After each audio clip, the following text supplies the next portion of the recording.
ولید واپس مڑا تو دیکھا ایک ٹرک نے اس کی گاڑی کو ٹکر ماری اور اس کی گاڑی کلا بازیاں کھاتے دور جا گری۔ پیٹرول پھیلنے کی وجہ سے وہاں کچھ ہی سیکنڈ میں آگ بھڑک اٹھی۔ ولید جب تک وہاں پہنچا ہر طرف آگ پھیل چکی تھی۔ وہ جلتی گاڑی کے قریب جانے لگا تو وہاں موجود لوگوں نے اسے بازوؤں سے پکڑ لیا۔ چھوڑو میری بہن، وہ ان کے ہاتھ جھٹکنے کی کوشش کرنے لگا مگر وہ لوگ بہت زیادہ تھے۔ گاڑی جل کر کوئلہ بن گئی تو ولید گھٹنوں کے بل وہاں ہی گر پڑا۔ کل اور آج کے دن اس کے لیے کسی قیامت سے کم نہیں تھے۔ کل اس کے ماں باپ اسے چھوڑ گئے تھے اور آج اس کی جان سے پیاری بہن اسے تنہا چھوڑ گئی تھی۔ وہ رو نہیں رہا تھا بلکہ وہ تو اندر سے تڑپ رہا تھا۔ ارد گرد لوگ جمع ہو چکے تھے۔ وہ سب سرگوشیوں میں کچھ باتیں کر رہے تھے۔ کاش میں باہر نہ نکلتا گاڑی سے تو میں بھی اس کے ساتھ اس دنیا سے چلا جاتا۔ سوری بابا، میں اس کو نہ بچا سکا۔ وہ اٹھ کر ساتھ مسجد میں داخل ہوا۔ تہجد پڑھ کر دعا کے لیے ہاتھ اٹھائے تو ایک دو آنسو بغاوت کرتے آنکھ سے نکل پڑے۔ یا اللہ، اب مانگنے کے لیے صرف صبر ہے۔ مجھے ان حالات کو گزارنے کے لیے صبر دے۔ بے شک آپ جو کرتے ہیں ہماری بھلائی کے لیے کرتے ہیں۔ یا اللہ رحم کریں، ولید نے روتے ہوئے کہا اور ہاتھ چہرے پر پھیرتے اٹھا۔ اسے اپنے اندر بہت سکون محسوس ہو رہا تھا۔ وہ اطمینان سے مسجد سے باہر نکلا۔ ایمبولینس وہاں پہنچ چکی تھی۔ وہ گاڑی میں موجود جھلسی ہوئی لاش اٹھاتے اسی قبرستان میں اس کی تدفین کے لیے لائے تھے جہاں اس کے ماں باپ تھے۔ جبکہ اس کو قبر میں اتارنے لگے تو ولید ضبط کے باوجود رو پڑا۔ تدفین کے بعد وہ ان کی قبر پر پھول رکھتے من ہی من میں کوئی ارادہ کرتے اٹھا اور سحر کے پاس جانے لگا۔ ہا ہا ہا، علینا اسے دیکھتے ہی پیٹ پکڑ کر ہنسنے لگی۔ باندری جئی، منہ بند کر۔ میر نے دانت پیستے کہا، بھائی یہ چور ہے تو اس کی پٹائی کیوں نہیں کیا آپ نے؟ آپ اور رملہ ذرا جھاڑو لانا، چور کو پیٹنا ہے، شرارت سے کہتے اس نے ملازمہ کو آواز دی جو بھاگتی بھاگتی جھاڑو لے آئی اور بنا میر کی شکل دیکھے ایک تو جھاڑو اس کی کمر میں دے ماری۔ ہائے دھاڑ اوئے! میر نے کمر پر ہاتھ رکھا تو اب کی بار وہاں موجود سب نے کہکا لگایا۔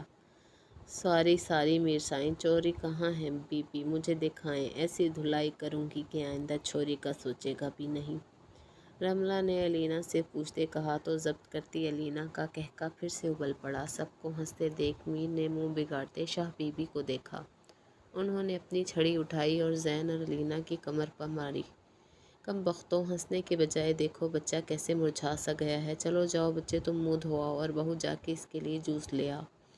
ان کو گھرکتے شاہ بی بی نے میر اور مہناز بیگم سے کہا، علینا جاؤ تولیہ اٹھا دے میرے میر کو۔ میر کو جاتا دیکھ شاہ بی بی نے علینا سے کہا تو وہ سر ہلاتے اس کے پیچھے گئی۔ یہ لو میر۔ علینا، مجھے کچھ صحیح نہیں لگ رہا، میر نے منہ پوچھتے کہا تو علینا نے ناسمجھی سے اسے دیکھا۔ زین کا بیہیویئر دیکھا ہے؟ عائشہ کے ساتھ اتنا سب ہو گیا اور وہ آرام سے بیٹھا ہے اور کہکے لگا رہا ہے، میر نے کہا تو علینا نے نظریں چرائیں۔ اس کا اس طرح کرنا میر کو ڈھٹکا گیا۔ تم محض سے کچھ چھپا رہی ہو؟ میر، نہیں، آواز کیوں لڑکھڑا رہی ہے تمہاری؟ میری بات سنو میری جان، اگر کچھ غلط چھپاؤ گی تو تم بھی غلط کہلاؤ گی، اور ویسے بھی ہم میں کچھ بھی سیکرٹ نہیں رہتا۔ چلو شاباش، بتاؤ مجھے ایسی کیا بات ہے جو تمہیں مجھ سے نظریں چرانی پڑیں؟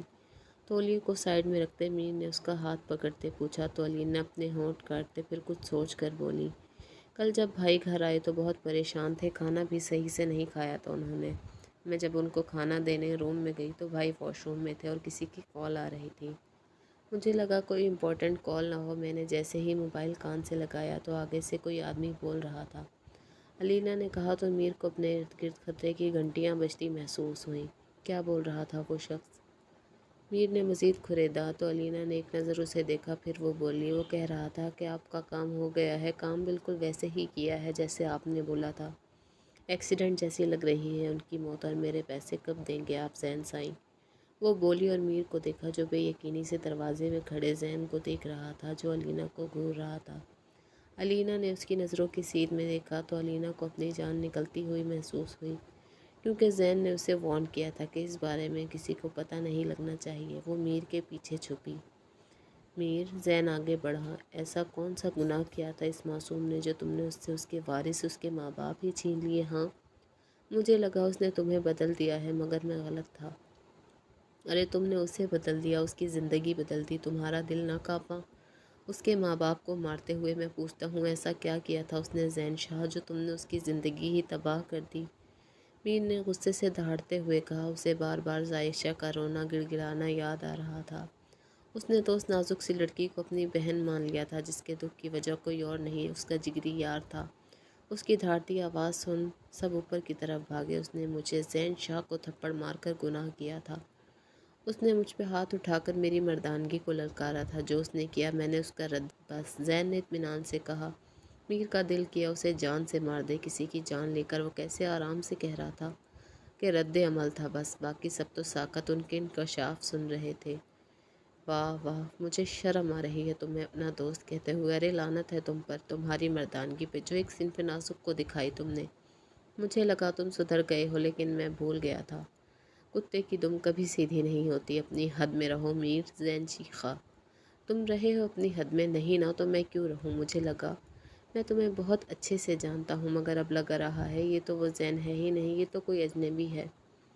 زین وہ اس طرح کے کام نہیں کرتا تھا جو میرا یار تھا۔ تمہیں پتہ ہے پہلے جب تم غصے ہو کے کسی کو بھی مارتے تھے تو اس طرح مارتے کہ اس کو کوئی جانی نقصان نہ ہو۔ تب مجھے فخر ہوتا تھا کہ میرا یار کچھ بھی کر سکتا ہے، بس غلط کام نہیں کرے گا، مگر ادھر بھی تم نے مجھے غلط ثابت کر دیا۔ آج جو شخص میرے سامنے کھڑا ہے نا، مجھے گھن آ رہی ہے خود سے کہ میں نے تم جیسے شخص سے دوستی کی۔ افسوس ہو رہا ہے کہ تمہارے اس وجیہہ چہرے کے پیچھے چھپا وہ بھیانک چہرہ کیوں نہیں دیکھ پایا۔ چلو ایک بار مان لیا اس نے تمہیں تھپڑ مار دیا، لیکن اس کے ماں باپ کا کیا قصور تھا اس میں؟ بتاؤ ان کو کیوں مارا؟ میر نے دہاڑتے ہوئے کہا۔ لینا مزید اس سے چپکی۔